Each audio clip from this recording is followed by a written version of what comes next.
En esta nueva edición de Salud Online vamos a hablar, vamos a profundizar durante estos próximos minutos sobre la esclerosis múltiple. Una breve, una pequeña introducción porque nuestra invitada va a ser la responsable, y además con mayor conocimiento de causa, de orientarnos sobre este tema. Yo lo que puedo decir para enfocar la cuestión es que la esclerosis múltiple es una enfermedad del sistema nervioso que afecta al cerebro y la médula espinal. Lesiona lo que se conoce como la vaina de mielina, que es el material que rodea y protege las células nerviosas. Eh, Parece, y esto la doctora Esther Moral ahora nos lo explicará, que hoy por hoy no se conoce todavía la causa o causas de esta enfermedad, de la esclerosis múltiple, aunque parece que existen algunos indicios que apuntan a que puede tratarse de una enfermedad inmune. Doctora Moral, Esther Moral, encantado de saludarla, gracias. Pues igualmente, Carlos, un placer estar aquí contigo. Claro que sí. Bueno, la primera pregunta va un poco en el sentido de lo que yo ahora comentaba. ¿Qué se sabe, qué se conoce sobre las causa o posibles causas de esta enfermedad? Empezamos por aquí. Pues lo has dicho muy bien antes. La causa final no es conocida, Carlas, pero sí que sabemos que hay una serie de factores que probablemente influyen en el hecho de que una persona pueda acabar presentando esta enfermedad. Sabemos, por ejemplo, que no es una enfermedad genética que pase de padres a hijos, pero que si tú tienes un padre o un hermano afectado, tienes un poquito más de probabilidad que otra persona que no lo tenga de tener la enfermedad. Pero para que veas que no es una enfermedad hereditaria, te diré que en el caso de que tengas dos gemelos idénticos entre ellos y uno tenga esclerosis múltiple, el otro solamente tiene un 30% de posibilidades de desarrollar la enfermedad, que si fuera una enfermedad hereditaria y los gemelos son exactamente idénticos, si uno la tiene, el otro la debería tener. O sea que ya ves que no es así. Bien. Se cree que además de que hay un potencial componente genético, podría haber otros componentes que pudieran influir, como por ejemplo algún virus con el cual tengamos contacto frecuente en la infancia, como por ejemplo pues el virus Epstein-Barr o los virus del grupo herpes virus tipo 6. Se postula que podrían tener alguna similitud eh, similar con alguna proteína de la mielina y podría hacer que nuestro sistema inmune la confundiera y ayudara a desarrollar la enfermedad. Y creemos que también puede haber factores ambientales que todavía no conocemos bien, factores hormonales, porque, por ejemplo, es una enfermedad que afecta más a mujeres que a hombres, posiblemente haya un componente, como decíamos, hormonal, o Ujú. factores como, por ejemplo, la exposición a la luz solar y el desarrollo de vitamina D, que quizá pudieran jugar también un papel en su desarrollo. Pero probablemente uno solo de estos factores no sea suficiente, sino que deba darse una combinación de varios para que la persona acabe desarrollando esta enfermedad. Bien, tenemos ya un punto de partida importante. No estamos hablando en principio de una enfermedad hereditaria. También se ha dicho que puede tratarse de una enfermedad de origen autoinmune. ¿Hay Ujú. evidencias de esto? Sí, sí que hay evidencias. Sabemos que por algún motivo el propio sistema inmune confunde una de las proteínas de la mielina o varias de las proteínas de la mielina como si fuera, pues por ejemplo, un virus, una bacteria o un elemento dañino y Ujú. las ataca. Esto sí que sabemos que sucede. Lo que no sabemos exactamente es qué hace que se desencadene este error por parte de nuestro sistema inmune. Pero sí que sabemos que el sistema inmune juega un papel importante y de hecho los tratamientos que utilizamos actúan modulando o inmunosuprimiendo este sistema inmune nuestro para que no dañe estas partes que no debe dañar de nuestro cerebro. Me gustaría, Esther, doctora Moral, que explicara un poco el concepto de enfermedad autoinmune, que un poco entiendo que viene a ser, dicho muy gráficamente, que nuestro organismo se ataca a sí mismo. De Tal alguna cual, ¿Es lo acabas esto? de definir perfectamente. Es esto. Ujú. Nuestro organismo, el sistema inmune, está preparado para atacar cosas dañinas que nos vengan de fuera, pero Sí. se confunde por algún motivo y ataca cosas propias que tenemos dentro Ujú. y que son nuestras, que no debería atacar. Claro. Eh, el hecho de que exista toda esta serie de posibles factores que pueden desencadenar la aparición de la Mm. esclerosis múltiple, esto entiendo que es una dificultad, no sé hasta qué punto máxima, añadida al hecho de encontrar un diagnóstico, ¿no? No, no lo creas. No. A día de hoy, la verdad es que diagnosticamos bastante bien. Años Ujú, atrás, desde que el paciente tenía el primer síntoma hasta que ya se llegaba al diagnóstico, podían pasar varios años y lo habitual es que ahora, tras un primer síntoma, si el paciente consulta al neurólogo, este paciente sea diagnosticado muchas veces, incluso, ya te digo, tras un solo primer brote. Esto ujú. hoy en día es lo habitual. Bueno, pues no Y es muy deja. importante, y es Sí. muy importante porque va a condicionar un diagnóstico precoz y un tratamiento adecuado, va a Ujú, influir en la evolución de la enfermedad, va a condicionar el ujú. pronóstico. No, iba a decir que no deja de ser sorprendente que una patología como esta, de la que no se conocen todavía las causas que la provocan, sea de un diagnóstico relativamente cómodo, ¿no? No te diré cómodo porque no es sencillo, o sea, son importantes tener en cuenta muchos factores y el Ujú, diagnóstico diferencial, sobre todo sí. al inicio de los síntomas, es muy importante porque la esclerosis múltiple, como se ha dicho, tiene muchos imitadores. Al Ujú, principio hay muchas enfermedades que pueden tener síntomas parecidos sin acabar siendo esclerosis múltiple. Por eso es muy importante la parte inicial del diagnóstico correcto y que se haga ese diagnóstico diferencial descartando otras enfermedades que pudieran justificar los síntomas, porque evidentemente otro diagnóstico conllevaría un tratamiento diferente y un pronóstico diferente, por supuesto. claro. Ahora hablaremos un poco más a fondo del diagnóstico. Pero Ujú. antes me gustaría, Esther, que explicaras qué es lo que le ocurre a una persona una vez la enfermedad ya ha debutado. ¿Qué es lo que le pasa? Es decir, síntomas que pueden ser premonitorios o aquellos que ya están directamente relacionados con la enfermedad. ¿Qué le ocurre a una persona que padece esclerosis múltiple?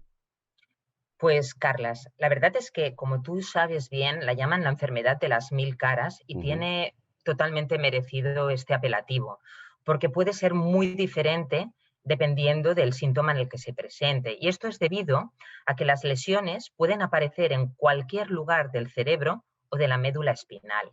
Así, por ejemplo, si la primera lesión nos aparece en el nervio óptico, lo que vamos a ver, que se encarga de la visión, lo que vamos a tener es una visión borrosa con un solo ojo que va a persistir durante más de 24 horas.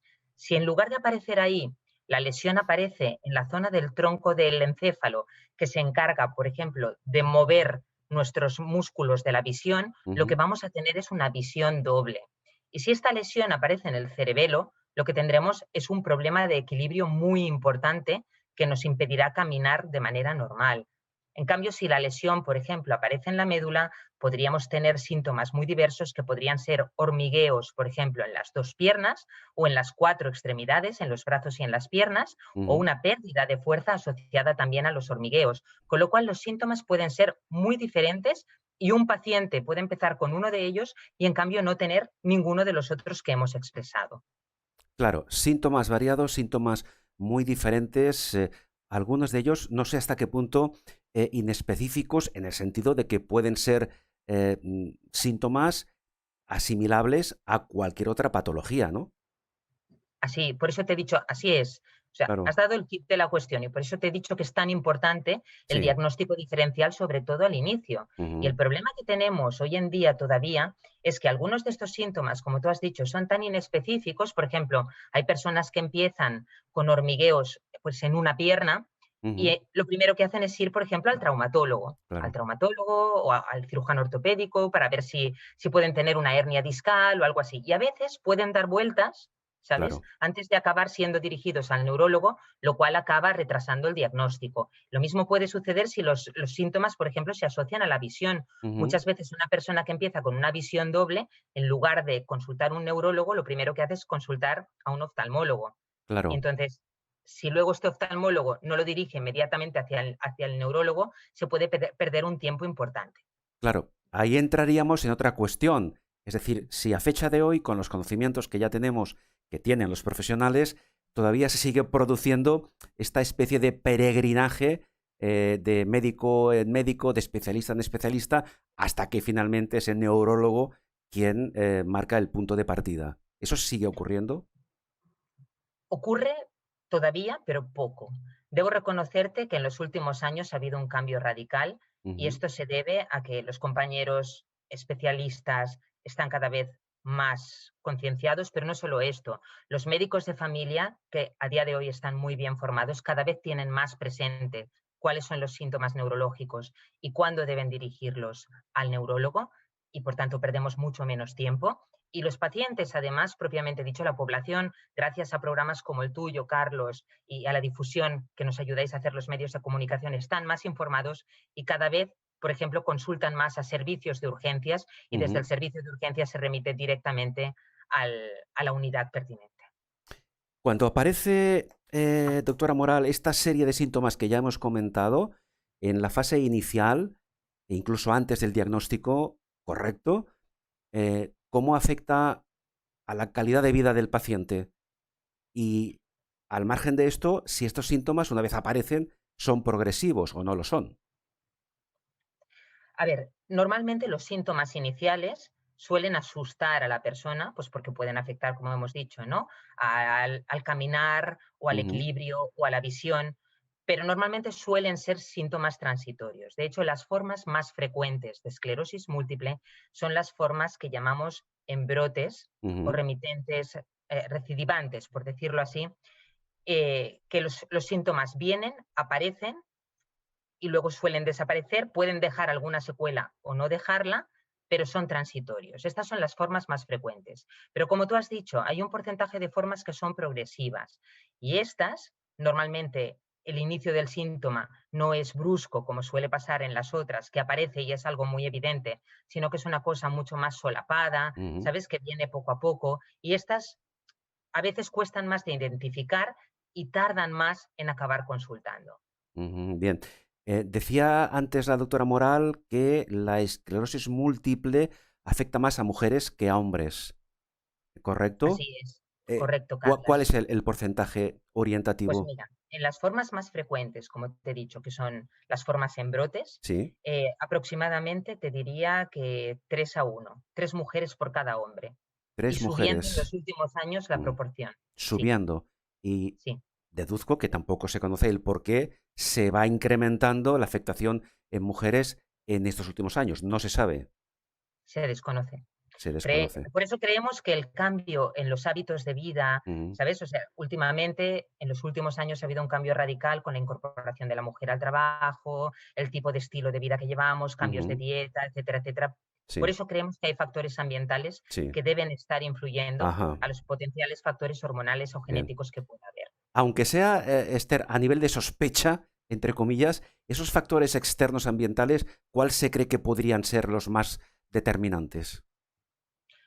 Pues mira, uno que sabemos que es muy determinante y que está en nuestras manos cambiar, porque sabemos que influye, Ujú, es el fumar, el hábito, el tabaquismo.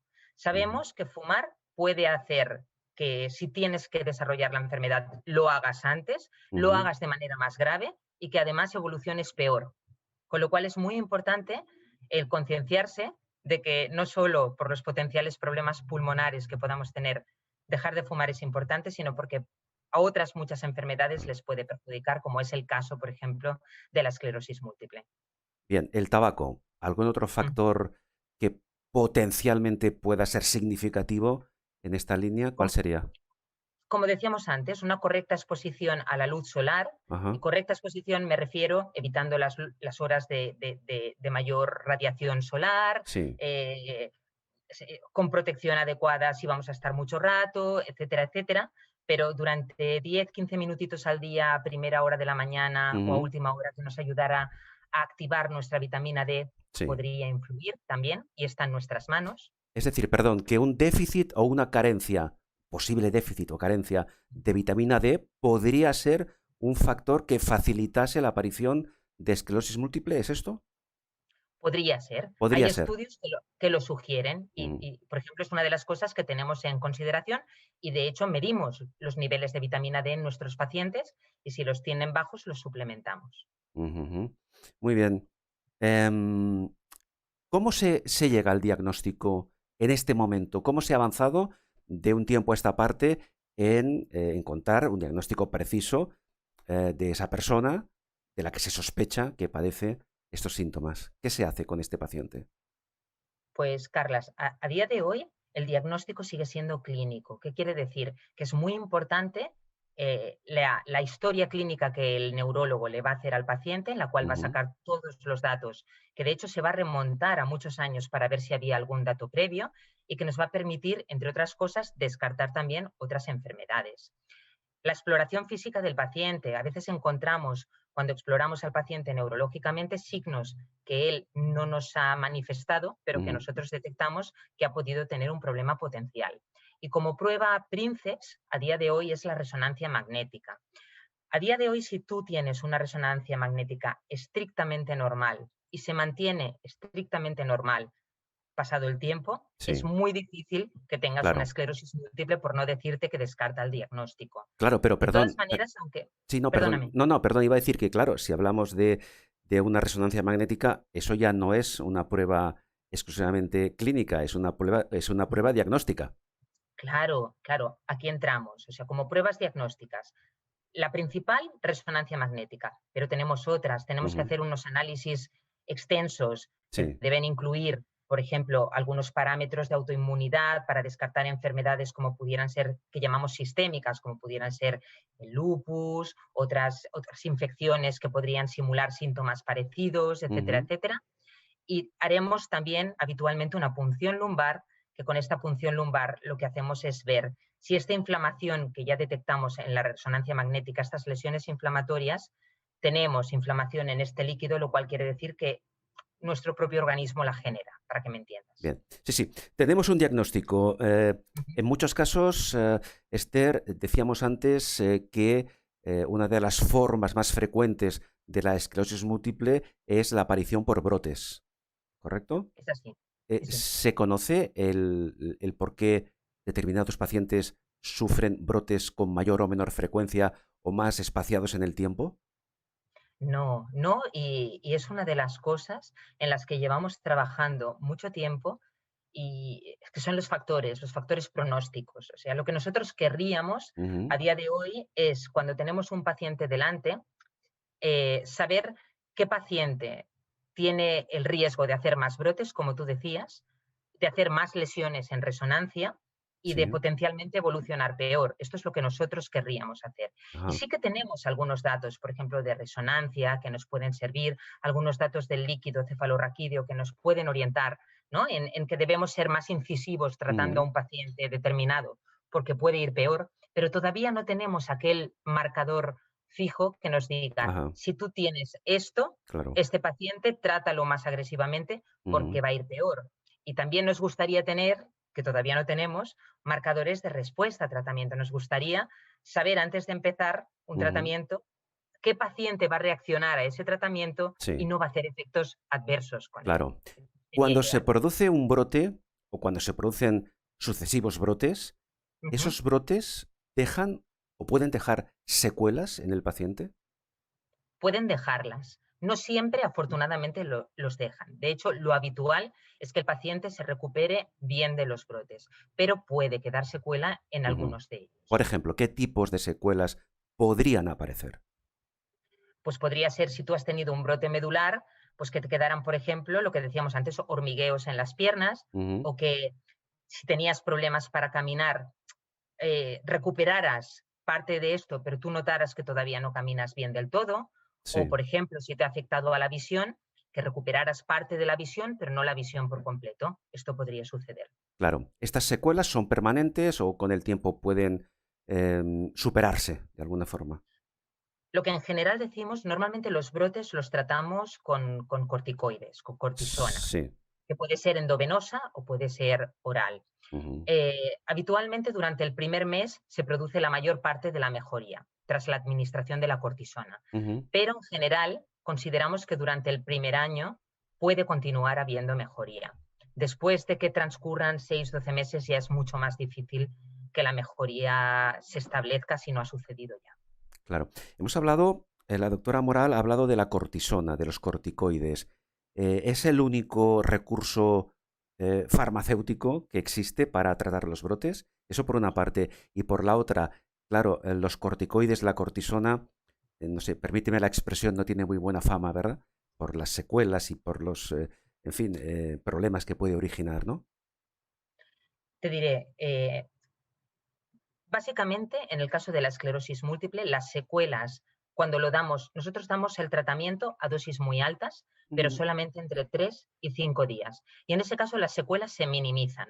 La ujú. verdad es que normalmente el paciente no sufre secuelas importantes, le monitorizamos la tensión esos días o miramos que no le suba el azúcar en caso de que el paciente tenga tendencia, pero no suelen ser efectos que luego se prolonguen, Ujú, como es el caso de los tratamientos prolongados con cortisona, que en el caso de la esclerosis múltiple no los damos. Y debo decirte que funcionan muy bien. Hay otros tratamientos más agresivos para los brotes agresivos, como pudiera ser, por ejemplo, la plasmaféresis, pero te diré que es excepcional utilizarlos porque en realidad la verdad es que los corticoides siguen funcionando muy bien a día de hoy. ujú.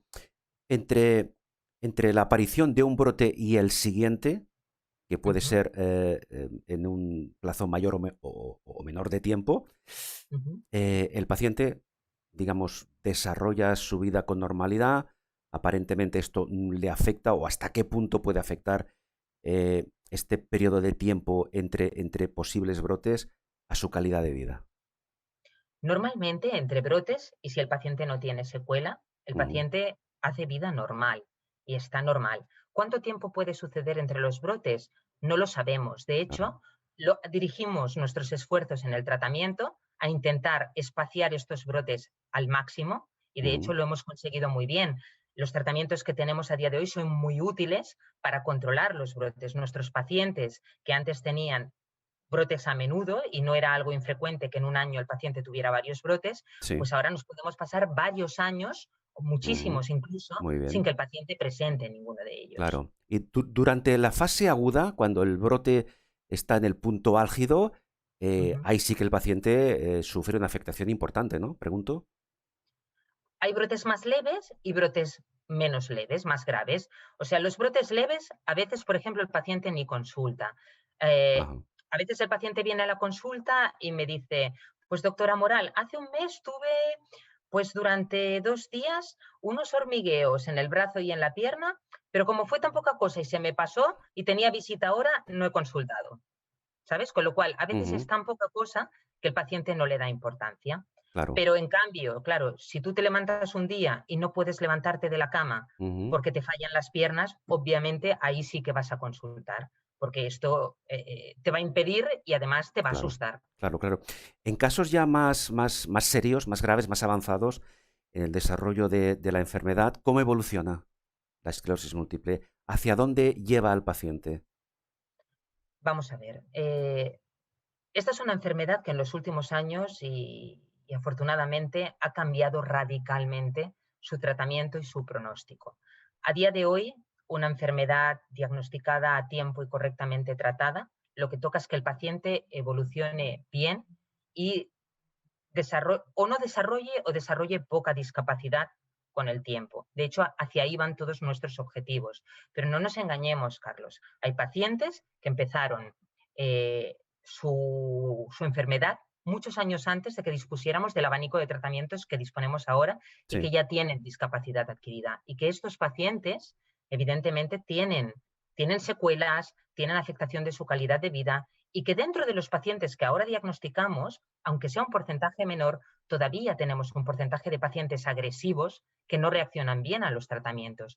Y Ujú, esto no hay que olvidarlo porque es muy importante tenerlo en cuenta y por eso es tan importante que la investigación siga en marcha sí. y se abran vías, por ejemplo, no solo de tratar la inflamación como hasta ahora hemos hecho, sino, por ejemplo, de recuperar, de remielinizar o de Claro. regenerar o de proteger, Sí, sí, ¿sabes? sí, Lo que sí. tenemos. Buscar la reversibilidad de los daños que se han producido. Y ahí, evidentemente, la doctora acaba de decirlo, el factor investigación es básico.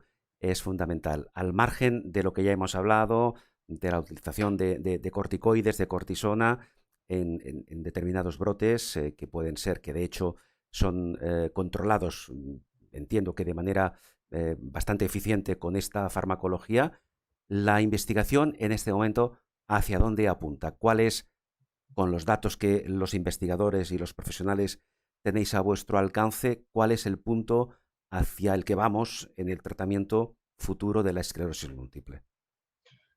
Pues como te he dicho, afortunadamente ya a día de hoy disponemos de más de 14 tratamientos en el mercado y van surgiendo tratamientos nuevos. Estos tratamientos nos han sido sobre todo muy útiles para controlar la inflamación, evitar los brotes, evitar la aparición de nuevas lesiones en resonancia. Lo que ahora intentan los nuevos tratamientos es frenar, además de esto, la progresión. Y no solo esto, sino que lo que intentamos es encontrar, como te decía antes, biomarcadores que nos ayuden a determinar si el paciente está respondiendo a un tratamiento o, por ejemplo, qué pacientes van a evolucionar peor y con Sí. los que tenemos que ser más agresivos. Es Y decir, por otro perdón, lado, hay perdón, Perdona. un inciso, un inciso. Entonces entiendo que en este momento Ujú. los tratamientos que ya existen son válidos para tratar la sintomatología de la esclerosis múltiple. ¿Eso es así No, actualmente? No. la sintomatología no. Lo que tratamos bien es la inflamación, que no tengan brotes y que no aparezcan lesiones en resonancia. Esto a día de Ujú. hoy se controla bastante bien. Bien. Lo que todavía no controlamos demasiado bien son aquellos pacientes que progresan sin tener Ujú. inflamación Sí, o, por ejemplo, no podemos todavía revertir secuelas que tenemos. Y entiendo. ahí hay Claro. muchas cosas en investigación que Ujú. nos abren la puerta a un futuro esperanzador, Correcto. porque realmente hay muchas moléculas Ujú. que esperamos que realmente acaben dando, abriendo esta puerta Sí. para solucionar estos problemas que aún no tenemos solucionados Ujú. y nos permitan que pacientes que ahora tienen discapacidad Sí. puedan revertirla, por ejemplo. Exactamente, el concepto de reversibilidad de las lesiones que ya se han causado. Sin entrar en aspectos demasiado técnicos, esas investigaciones, en qué sentido van? Pues van en moléculas que nos ayuden, por ejemplo, a remielinizar, por un Ujú. lado, es Sí. decir, a recuperar mielina perdida, Ujú. y por otro lado, a proteger para evitar que se pierda mielina. O sea, Ujú. porque no solo es importante Claro. poder recuperar, sino también poder proteger la que tenemos para Ujú. que no nos la ataque nuestro sistema inmune y nos la Ujú. dañe. Van en esas dos vías. Ujú. ¿Y en qué punto estamos ahora? Todavía en fases iniciales, pero hay cosas esperanzadoras. Recientemente ha habido el Congreso de la Academia Americana de Neurología, ahora a finales de abril, Ujú. y hay varios trabajos en marcha que son prometedores y que esperemos que acabemos viendo resultados. De hecho, yo confío mucho porque he visto cambiar tanto la enfermedad en los años que llevo dedicándome a Sí. esto, desde el momento en que no había prácticamente nada que ofrecerles, al momento de ahora que la visión ha cambiado radicalmente, que Ujú. estoy convencida, de hecho los que nos dedicamos a esto vivimos para el día en que podamos decirle al paciente o que realmente esto no va a suponer ya ningún problema o incluso que la podemos curar. Ujú.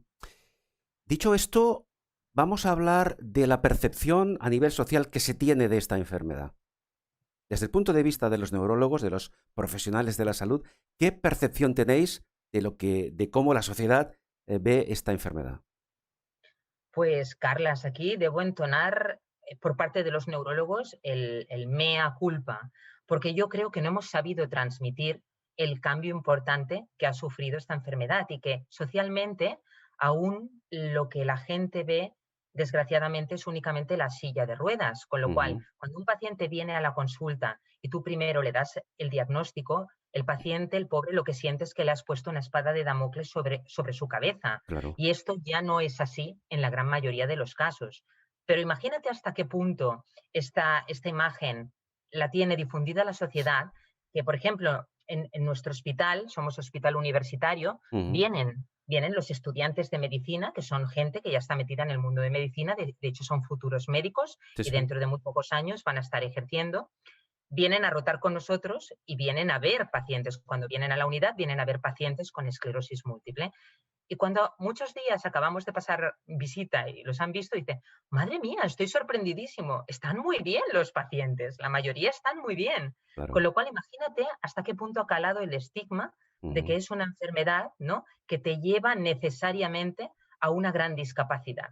ujú. Y esto, por suerte, está cambiando, ¿eh? Esto, por suerte, ya ha Ya ha cambiado cambiado, y ya ha aún, cambiado. y aún lo estamos cambiando más. Una cuestión más que no me gustaría dejar fuera. Evidentemente, el profesional capacitado para abordar la patología es el neurólogo. Ujú. Pero como antes decíamos, en algunos casos, en muchos casos, antes de que el paciente llega al neurólogo, pues recorre en esta especie de peregrinaje pues ciertos niveles de la atención sanitaria hasta llegar al profesional de la neurología. Otras especialidades, e incluso, por ejemplo, el médico de familia, el médico de cabecera, y esto es una crítica constructiva, desde vuestro punto de vista como neurólogos, ¿qué formación tienen, qué capacitación tienen para detectar un posible caso de esclerosis múltiple antes de que llegue al neurólogo? Pues como te decía, afortunadamente, Carlas, cada vez más. Son muchos las derivaciones que nosotros recibimos. Por ejemplo, en mi centro yo clasifico las derivaciones preferentes y urgentes que nos llegan para ser atendidos y cada vez son más los volantes que nuestros compañeros, Ujú, los médicos de familia nos envían diciendo, tiene tal síntoma, por ujú. favor, descartar si pudiera ser tal cosa. Con lo cual, Sí, este conocimiento cada vez es más y de hecho el interés de ellos cada vez es mayor, nos piden más sesiones de formación, se interesan más por el asunto. Yo sí. creo que vamos en la buena dirección. Ujú, Pero no solo esto, como tú has dicho, es un paciente que puede tener síntomas que afectan a muchas cosas, con lo cual el trabajo en equipo, el trabajo multidisciplinar es importante. sí. Y nosotros trabajamos mano a mano, por ejemplo, con el neurooftalmólogo, con el Ujú, urólogo, que nos puede ayudar a controlar ciertos síntomas, por supuesto, con el médico rehabilitador, con el urólogo. La enfermera especializada juega un papel fundamental en el sí. manejo de estos pacientes y es un equipo multidisciplinar. Sí, sí, queda claro. Y ya que hablamos de los médicos de familia, en este caso, vamos a hablar de los neurólogos. En este Ujú. momento, en nuestro país, la neurología en general, y en este caso orientada a tu especialidad, dentro del abordaje de la esclerosis múltiple, tenemos un buen nivel de neurólogos. Pues tenemos un gran nivel, Carlas. Me satisface enormemente decirte que a nivel de nuestro país Mm, tenemos un gran nivel tratando la esclerosis múltiple. Y te lo puedo decir porque he tenido la oportunidad de verlo personalmente en sí. otros países, en Estados Unidos, en Alemania, en otros países de Centro Europa. Y debo decirte, que lo podemos decir con la cabeza bien alta, en nuestro país hay un gran nivel tratando la esclerosis múltiple. Mm. Antes de concluir, un poco el título genérico de este encuentro con la doctora Esther Moral era saber hacia dónde vamos, ¿eh? Algunos apuntes ya hemos dado en este sentido.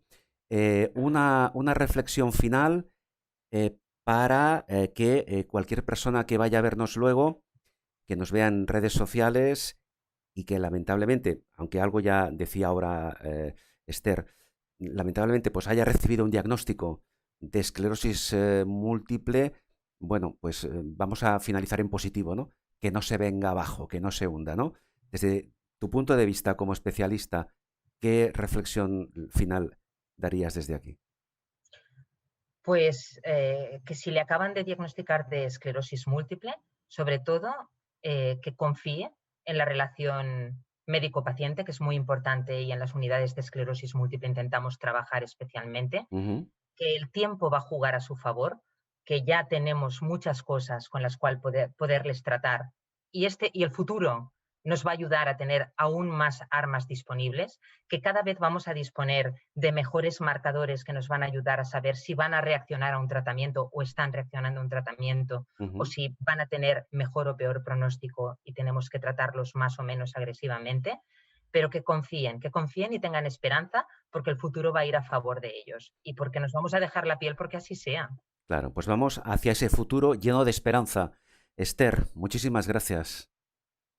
Gracias a ti, Carla, es un placer. La doctora Esther Moral, jefa de servicio de neurología del Hospital Moisés Broggi de Barcelona y secretaria del Grupo de Enfermedades Desmielinizantes de la Sociedad Catalana de Neurología.